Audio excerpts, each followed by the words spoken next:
به منطقه حفاظت شده دشت دریاسر خوش آمدید.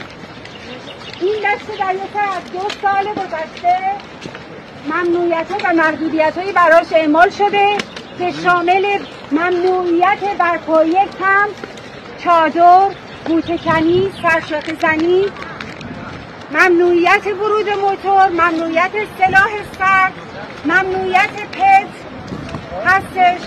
ما تمام تلاشمون میکنیم برای حفظ و ماندگاری این دشت دریاسر. لطفاً پسماندهای تولید شده خودتون رو با خودتون برگردونید.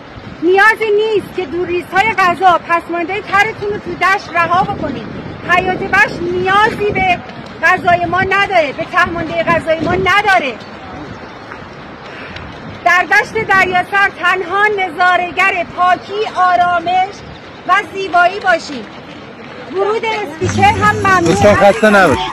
آرامش رو حفظ کنید.